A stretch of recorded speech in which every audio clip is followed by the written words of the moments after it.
ये देखिए शाख का आधार देखना है। शाख का आधार, शाख का आधार क्या होता है? कल हम बताए थे शाख भी एक प्रकार के मुद्रा है जिस पर विश्वास या भरोसा होता है। वह महाजन के जरिए, बैंक के जरिए या अन्य कर्जा देने वाला व्यक्ति के जरिए लोग क्या कर सकते हैं?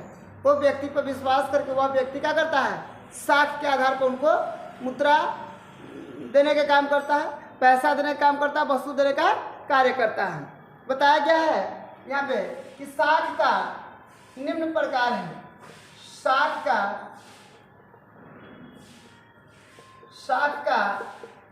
निम्न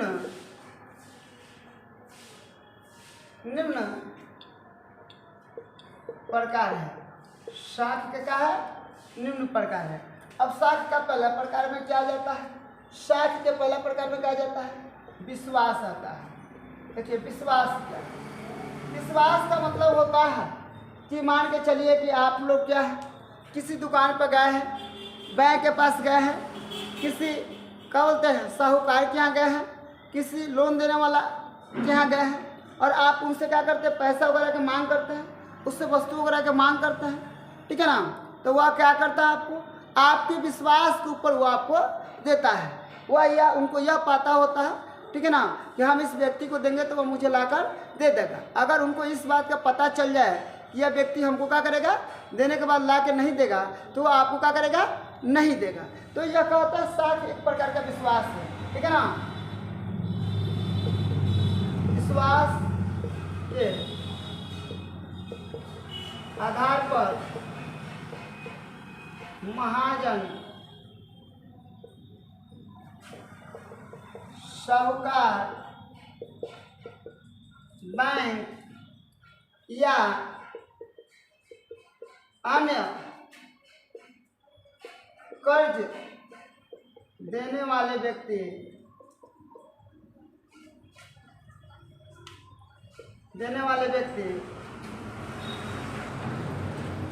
देते हैं। परंतु जब विश्वास नहीं होता है तब वह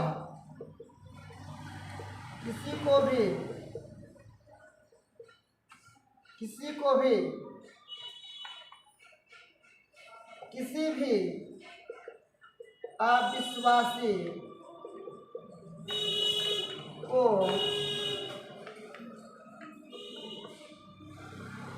शाख के आधार पर कोई वस्तु नहीं मिलता। तो आप लोग समझिए कि शाख के आधार पर हम लोग किसी वस्तु को क्या करते हैं? लेते हैं, ठीक है ना? या कोई व्यक्ति हम लोग को देता है और शाख पर हम उनके विश्वास के ऊपर खरा उतरते हैं, तब वो हमको क्या करता है?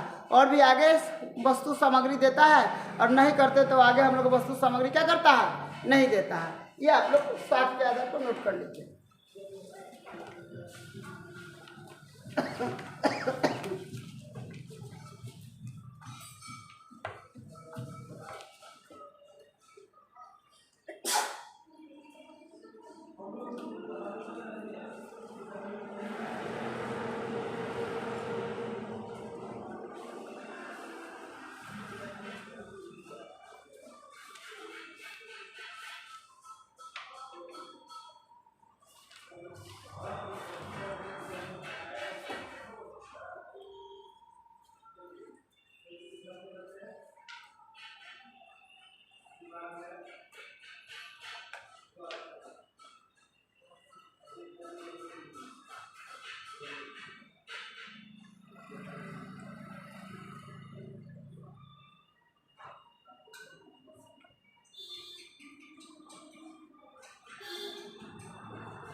अब यहाँ पे दूसरा होता है चरित्र। कोई भी बैंक महाजन साहूकार तथा अन्य कर्ज देने वाले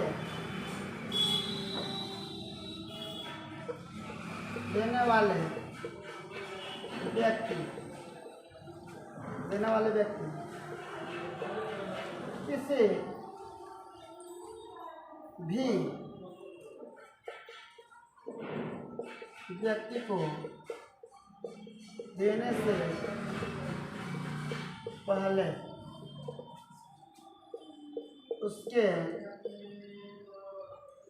चरित्र और ईमानदारी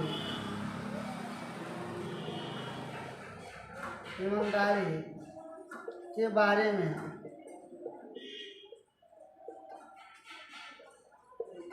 पता लगाता है। अगर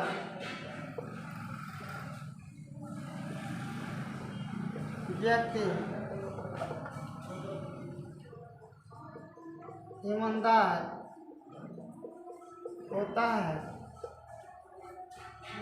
तो उसे कर्ज या वस्तु मिलती है, नहीं तो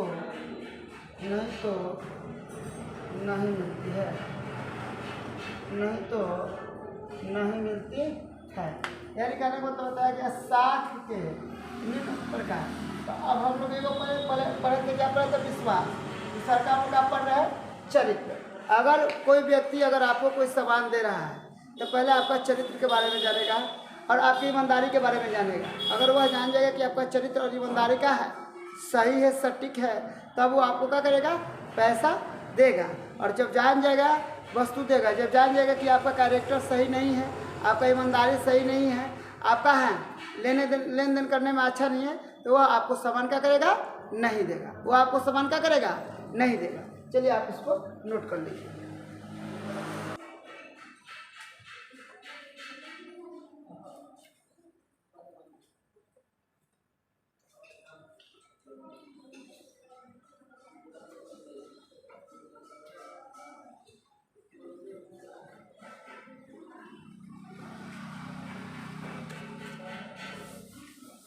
अब इसके बाद हम लोग का हो जाएगा 1 नंबर में बताया गया आप लोग का विश्वास, 2 नंबर में बताया गया था चरित्र, 3 नंबर में बताया गया था क्या?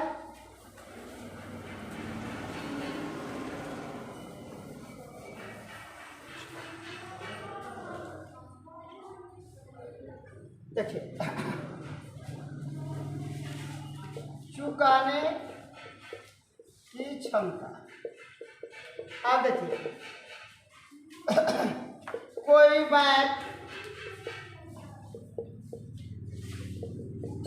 साहूकार महाजन या अन्य कर्ज दाता जो होते हैं वह इस बात का जरूर ध्यान रखते हैं कि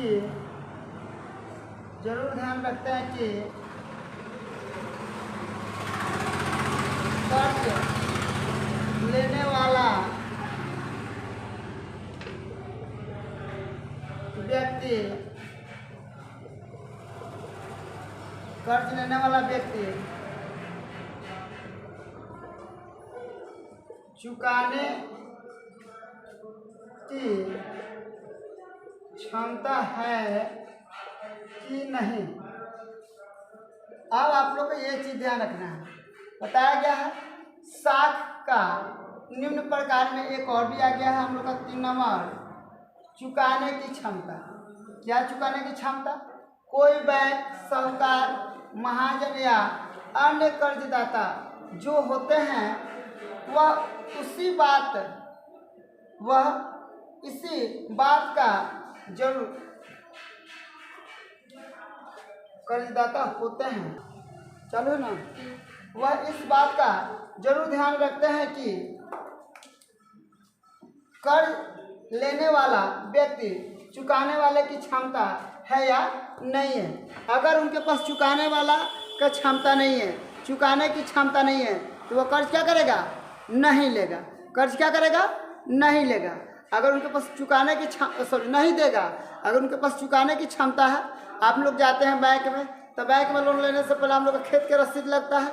वो जानता है कि अगर आप भाग जाइएगा तो हम क्या करेंगे? खेत पकड़ लेंगे। कोई व्यक्ति है, मान लीजिए जाते हैं आप कर्ज के लिए, तो उनके क्या सोना गहना कुछ ना कुछ रखना पड़ता है। उसके बदले में बहुत सारे अनेक प्रकार के समस्याओं से हम लोग रहते हैं। वहाँ पे समस्या होती है लेने से पहले। तो वह क्या होता है, जो साहूकार देने वाला लोन होता है, जो कर्जा देने वाला होता है, वह अपना क्या रखता है, ये बात का सबूत रखता है कि ये बाद में चुकाने वाले हैं कि नहीं। चलिए आप लोग इसको नोट कर लीजिए।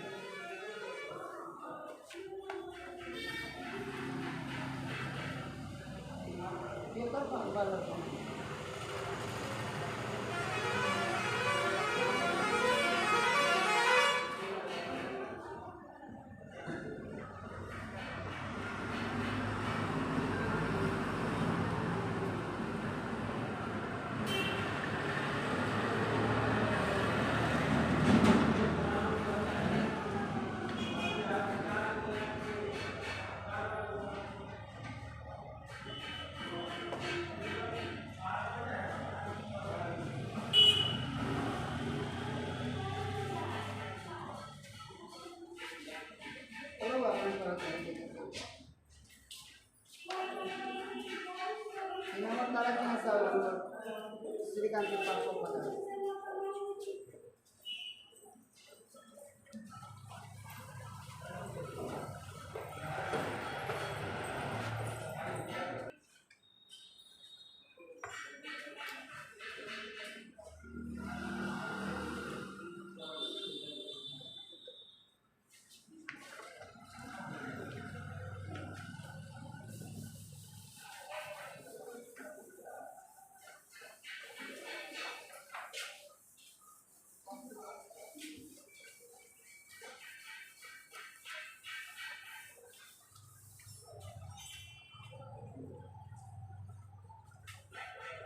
यहाँ पर बताया जाता है।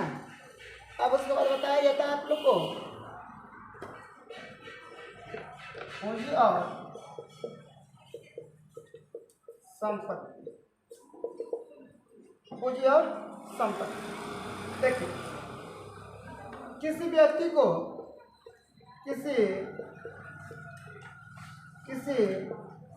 को कर्ज देने से पहले साहूकार, महाजन,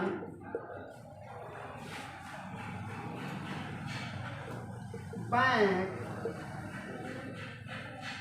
तथा अन्य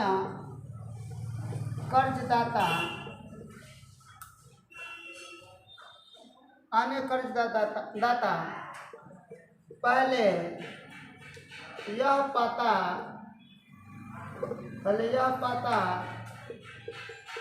लगाता है कि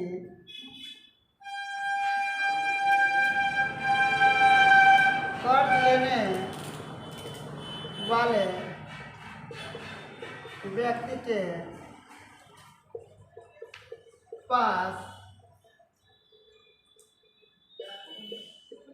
कितनी पूंजी या संपत्ति है।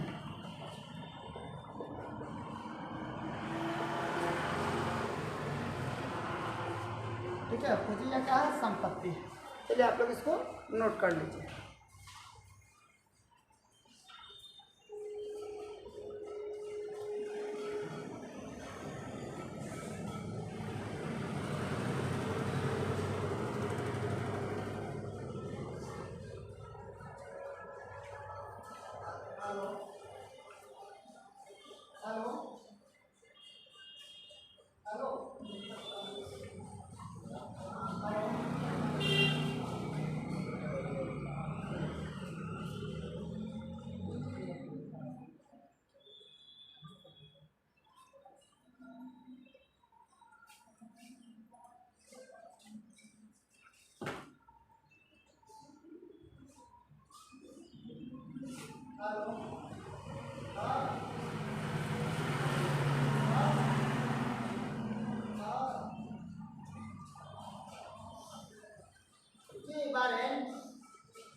अब यह होता है ऋण की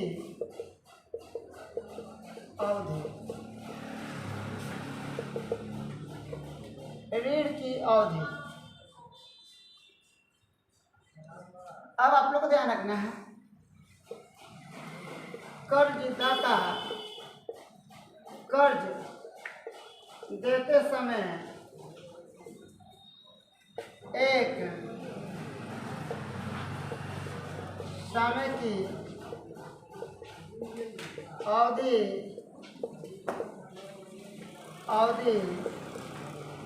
देता है। तो बताया गया, कर्जदाता कर्ज देते समय एक समय की अवधि देता है। उस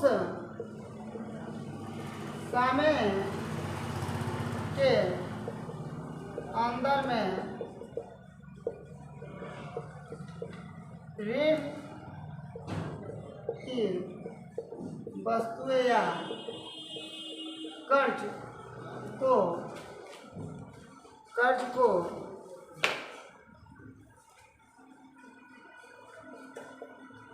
लौटाना होता है। कर्ज को क्या करना होता है, लौटाना होता है। अगर समय अवधि में कर्ज लेने वाले नहीं लौटाते हैं तो उसका जमीन या कोई और मूल्यवान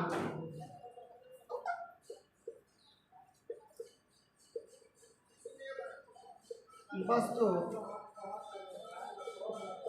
अपने कब्जे में कर्जदाता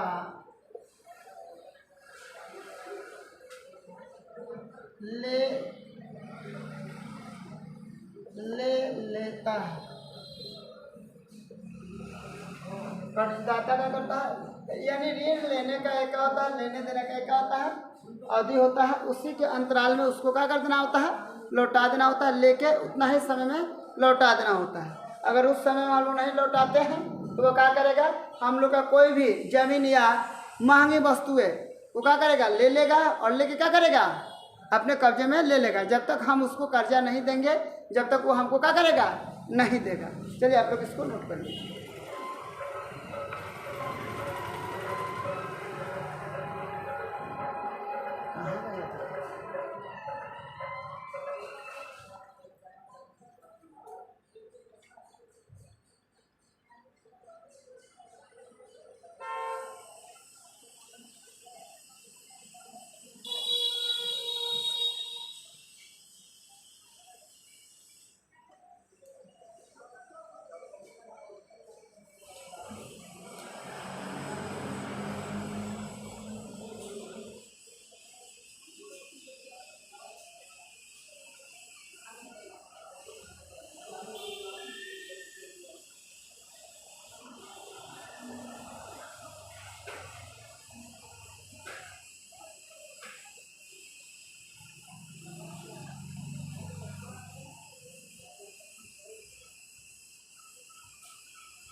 अब देखिए यहाँ बताया गया है साख पत्र का कुछ मुख्य चिन्हासी या कुछ मुख्य पत्र जैसे में वहाँ पे होता है, चेक होता है। आप लोग चेक देखे होंगे तो बैंक ड्राफ्ट आप लोग देखे होंगे, बैंक ड्राफ्ट,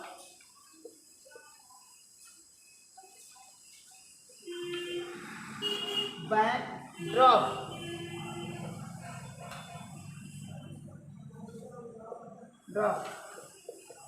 बैंक ड्राफ्ट के बाद होता है आप लोग को हुंडी। हुंडी के बाद क्या होता है, यात्री चेक। यात्री चेक का मतलब यात्री चेक के बाद क्या होता है, प्रतिज्ञा पत्र। प्रतिज्ञा पत्र, प्रतिज्ञा के पत्र के बाद क्या होता है, प्रतिज्ञा पत्र के बाद क्या होता है, पुस्तकीय साख।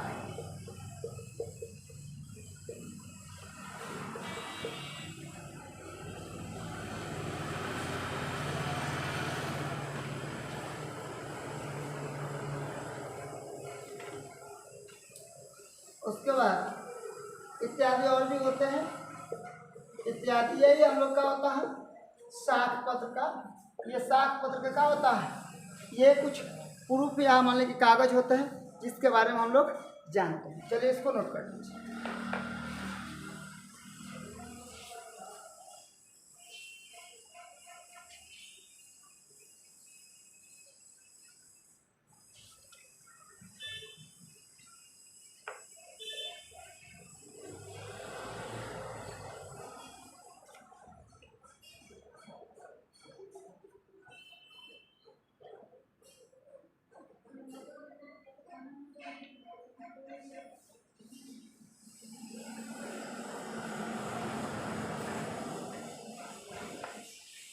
हो गया।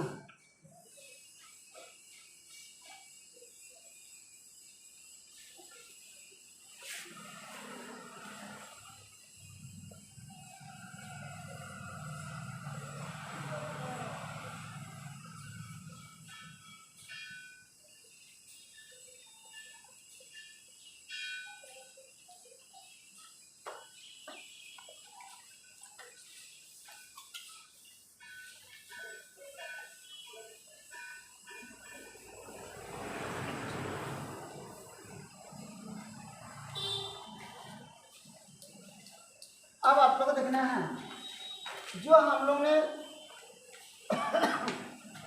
बचत, साख और मुद्रा के बारे में हम लोग ने पढ़ा, उससे संबंधित कुछ क्वेश्चन हैं, लिख लीजिएगा। मुद्रा को मुद्रा की परिभाषा लिखें। दूसरा हो जाएगा वस्तु विनिमय प्रणाली क्या है।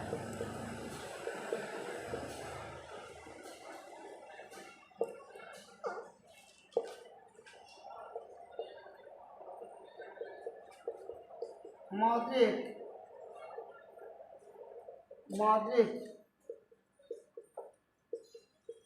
विनिमय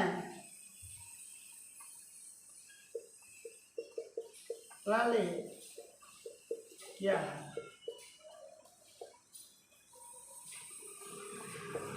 एटीएम क्या है।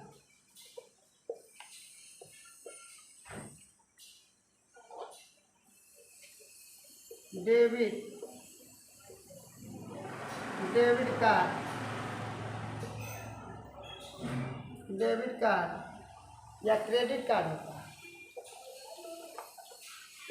क्रेडिट कार्ड क्या है। बचत क्या है। ये सब आप लोग का VVI क्वेश्चन है। उसके बाद बताया गया आपको एक मुद्रा क्या है, मुद्रा की परिभाषा लिखे। वस्तु विनिमय प्रणाली क्या है, मौद्रिक विनिमय प्रणाली क्या है, एटीएम क्या है, क्रेडिट कार्ड क्या है, क्या बोला गया, बचत क्या है। उसके बाद आप लोग को बताया गया है एक और भी, साख क्या है, साख क्या है। उसके बाद और भी कुछ बताया गया है, आप लोग देख लीजिए, इसको याद कर लीजिए। आप लोग का यह VVI क्वेश्चन है। मैं जिस दिन परीक्षा में ये पेपर आएगा मैं आप लोग को दिखाऊंगा। ये VVI क्वेश्चन है, इस पर आप लोग ध्यान दें।